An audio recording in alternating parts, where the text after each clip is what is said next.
So we have another entry into the Caitlin Clark fans are bored file. This time coming courtesy of some comments made by NBA trainer Chris Brickley. Brickley has trained or worked with at least some of the most famous names in the game. The clip starts with a curveball. One of the most sought-after trainers in basketball, hence he's been lining up sessions with Caitlin Clark for years, only for it not to happen. That alone raises eyebrows. We're talking about a trainer whose private runs are where pros sharpen weapons they unleash on national TV. So why hasn't this partnership gone full throttle? That's the mystery we're cracking open today. First, let's set the stage. Chris Brickley is not just another skills guy with a whistle and a cone. He's the architect behind Summer Labs, where elite guards and wings build counters that make defenders look stuck in molasses. His gym culture is competitive, loud, and surgical. When I first started getting into training, it wasn't a thing that you would take pictures during workouts. It wasn't a thing that guys would try and get fashion, Think step backs dialed to millimeters, finishes rehearsed for contact at full speed, and reads built for real blitzes, not practice dummy traps. When names like Harden, Butler, and Ben Sherrow spend off-season hours there, you know it's not fluff. It's where tricks become habits and habits win games. Now, here's where things get spicy. Rumors suggest last summer, Brickley signaled interest in working closely with Caitlin. But the setup got complicated. Some reports claim he preferred New York, his lab, his pace, his ecosystem, while others say the Fever wanted her training centralized in their building under their staff. If true, about this story that is major because Chris Brickley is a phenomenal trainer. Now, some of you guys might not know this, and I wish Caitlin would work with him too. But with that being said, Chris Brickley is up there as well, and I gotta show some love to him. He went on a podcast and he spoke about Caitlin. That's a tug of war over who steers her development. And if you're keeping score, these are two very different philosophies. One is team-controlled continuity. The other is iron sharpens iron chaos in a gym stacked with pros who challenge every dribble. Some teams are like, no, you need to be with me a year for the first 3 years. This is happening with me and Caitlin Clark.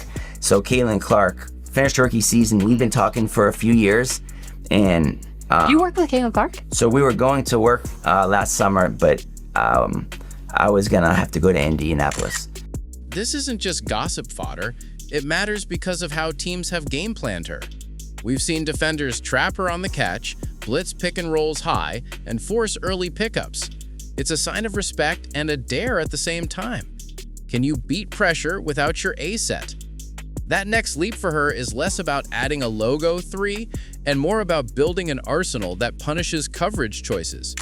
Inside hand floaters when bigs commit, hostage dribbles when guards trail, craft finishes off 2 when weak side help loads early. That's the granular work that happens in a gym where everyone is trying to one-up each other for 2 hours straight. It's the most amount of free shoes, and also Tosh has a really good sneaker game. She's like retro colors, which I think is really cool. Now, Lexi Hall was... Let's talk environment. In Indy, the structure is predictable. Consistency, recovery protocols, reps inside the same facility, staff tracking every load metric. That has real value, especially for body maintenance. In New York, Brickley's runs are live wire. You might see 3 all-stars in one half court. The pace is higher, the trash talk sharper, the reads nastier. It's not better by default, but it is different, and that difference can flip a switch for a guard who already sees the floor like a chessboard. You don't just practice counters, you have to pull them out while someone big, fast, and petty is trying to take your lunch. Last year, she likes to drive right, fade left on the threes, so varying up which direction she goes with each move. These are all things that you work on over the years. But I do think so many of these... Zoom out, and the timing makes the conversation even louder. Her last season turned into a grind, and injuries became a storyline nobody wanted. That's not drama, that's reality. When your franchise face is battling soft tissue problems, everyone, coaches, performance staff, private trainers, gets audited by the court of public opinion. Fans will ask why and how. Analysts will slice film for causes. And players start thinking about what makes them most durable and dangerous when the real games arrive. That's where off-season choice becomes the headline. Here's the elephant in the room: control. Teams like having their cornerstone within arm's reach in the offseason. It's logical. Aligned terminology, medical oversight, continuity. Caitlin, about how people in the WNBA feel about Caitlin Clark, feel about the Indiana Fever. This too reminds me of Sophie Cunningham, who spilled the tea there too. But high-usage stars often need stimulus they can't replicate inside one building. You get that when you work out with hoopers who don't just guard you, they know your tape and talk like your rivals. That accelerates the development of counters under duress. And for Caitlin, counters are the cheat code. You can live off gravity in November. Come late summer, gravity alone won't save you when doubles sniff out your first two reads. Those finishes around the basket that she needs to add, this is where it's at. Get out of Indiana, go to New York, and put in that work with Chris Brickley. She's the reason why the WNBA's ability. Yeah. So I'm hoping now this season, this off season, I love it. I'm hoping that she'll come to New York and we'll get some work. And she's the reason why the WNBA's become so big. Let's get practical about what a Brickley block of time could look like. Picture a session that opens with pace control drills, start-stop tempos that force the defender to declare. Add in sidestep packages built off the same pickup, so the shot looks identical to the drive until the last beat. Layer on finishing through contact with tight angles, outside leg plants to kill shot blockers, inside hand flips when the weak side arrives a hair late. Then tie it to decision trees. If the corner tags, skip. If the low man sits, pocket pass. If the big shows early, snake and keep the defender in jail. This isn't highlight bait, it's business. Of course, not everything whispered online is gospel. Reports claim Brickley didn't want to set up shop in Indianapolis. Others argue the Fever preferred she stay under their roof. Fans split into camps, some saying, protect the asset in-house, others shouting, let her cook with the best. The smart middle ground is simple. Both can be true. A star can respect her team structure and still carve out stretches to chase higher stress reps against top pros. The offseason is long enough for collaboration if everyone wants it. One more piece that gets overlooked: mental edge. Training in a star-studded gym recalibrates your baseline. You're forced to answer a different question, not, can I beat the scout team, but can I win this rep against someone who lives on my level? That pressure makes the regular season feel a half step slower.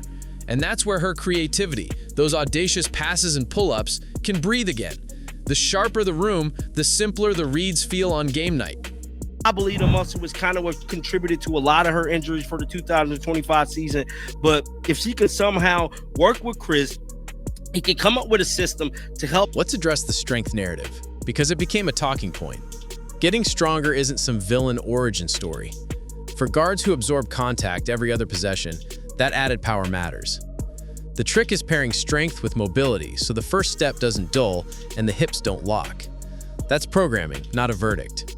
If anything, it's a reason for collaboration between team performance staff and a private trainer who'll stress test the new frame against elite lateral quickness and real rim protection. There's also the branding reality that nobody wants to say out loud. She's bigger than one building. The league's surge in attention isn't solely because of one player, but she is undeniably a driver of it. That means every decision becomes part hoop, part optics. The narrative writes itself. Star chooses New York lab to chase the next leap. Teams know that headline lives forever if it works. If everyone's aligned, there's a way to let that story play out without it feeling like a power struggle. So what happens if she actually takes a New York block? Expect a quieter first month. Low ego work, low camera angles, not many clips. Then the edits start leaking. A new 2-foot gather that protects the ball, a slingshot pass thrown 1 count earlier, a sidestep that lands in balance without a toe on the line. You can trace the upgrade in season by how traps change. Early double, she hangs the weak side tag and hits the 45 cut. Big shows, she snakes, seals the guard, and dimes the pocket. Switch, she gets to a shoulder, pivots, and finds a short-range push-off glass. That's what evolution looks like when the project is counters, not comfort.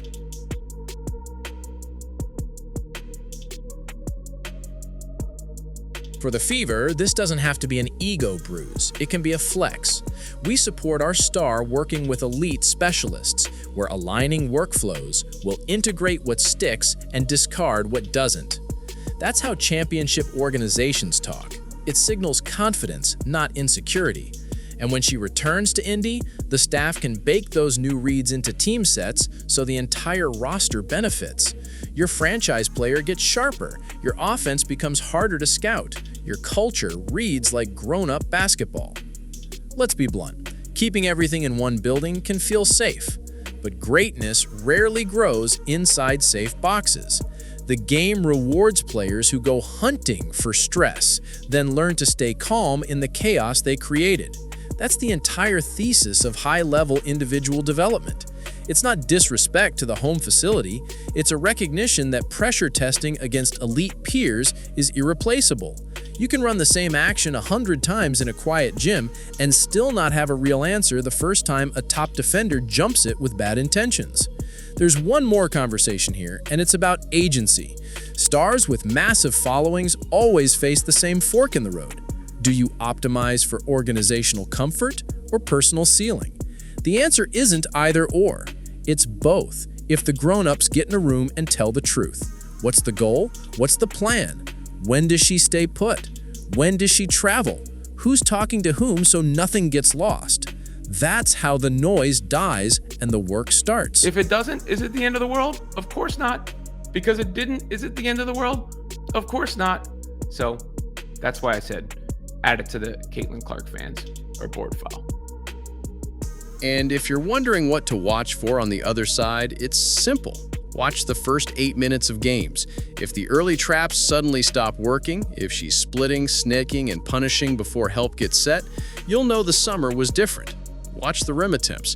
If she's absorbing hits and finishing with soft angles off the glass instead of shying to floaters too early, that's strength plus craft paying rent.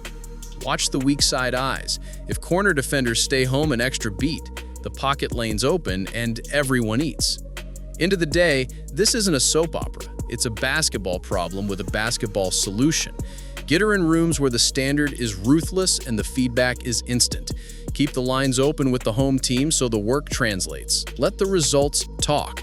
The league is better when its biggest stars expand their bag. The fans don't care which logo is on the workout shorts. They care about the fourth quarter when the double comes and she smiles like she's been there 1,000 times. Because if the offseason is built right, she has.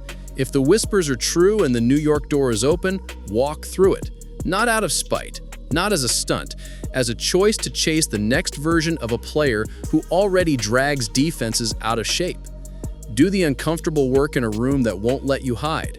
Bring that back to Indy. Turn the season into a highlight reel of solved problems. That's how speculation turns into scoreboard changes. That's how a star rewrites her own story.